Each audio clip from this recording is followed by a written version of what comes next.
Hello guys, our second video is anemia, and anemia is also important topic for exams.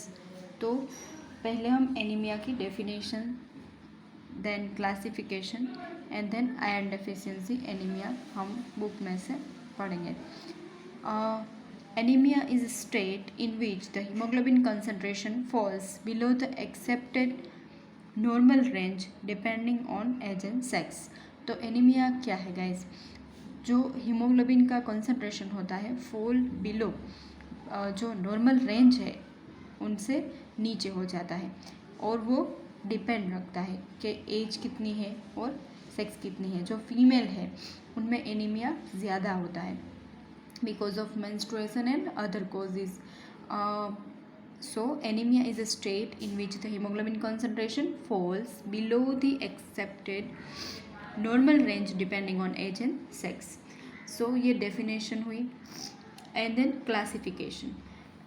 Classification guys, classification major two parts में. First is a etiological and second जो पीछे है second is according to size of RBC.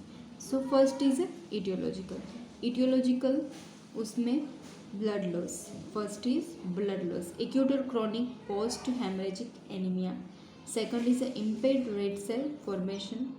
Third is hemolytic anemia due to red cell destruction. Fourth is a defect in stem cell or erythroid precursor. So first is a blood loss. In the blood loss, तो blood loss में acute और chronic post haemorrhagic anaemia, जो haemorrhage के बाद जो blood loss होता है उसकी वजह से एनीमिया हो सकता है. Second is impaired red cell formation.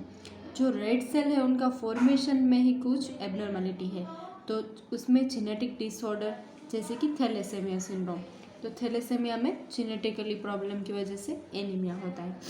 Second is acquired deficiency of substance essential for haemopoiesis. उसमें है iron deficiency anaemia, megaloblastic anaemia due to deficiency of vitamin B12, folic acid, vitamin C, and third is protein malnutrition. But इसमें हम ऐसे लिख सकते हैं कि blood loss, second is impaired red cell formation जिसमें जेनेटिक डिसऑर्डर, और third ऐसे लिख सकते हैं कि haemolytic anaemia due to red cell destruction. और जो haemolytic means haem means blood, lytic means जो टूटना, तो हीमोलाइटिक एनीमिया जो रेड सेल है उनका टूटने की वजह से, डिस्ट्रक्ट होने की वजह से जो एनीमिया होता है उसे हीमोलाइटिक एनीमिया कहा जाता है. इसीलिए haemolytic anaemia due to red cell destruction. And fourth is a defect in stem cell और erythroid precursor.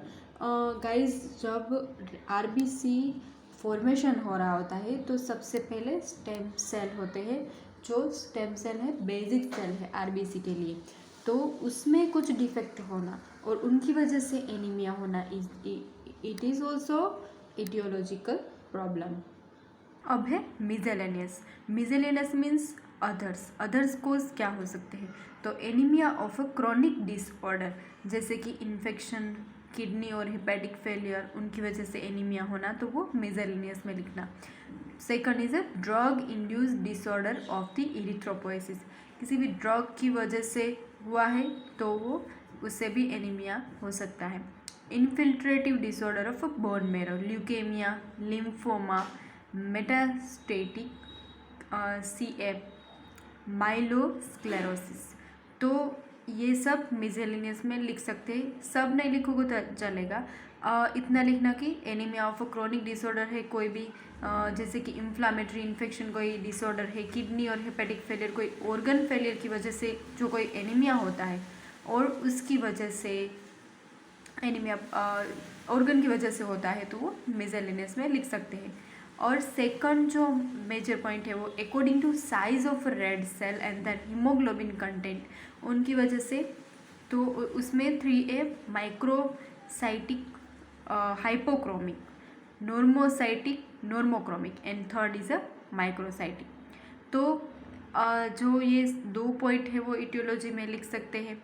Okay, so guys, ये हुआ एनीमिया. अब मैं नेक्स्ट वीडियो में आप देख सकते हैं आयरन डेफिशिएंसी एनीमिया.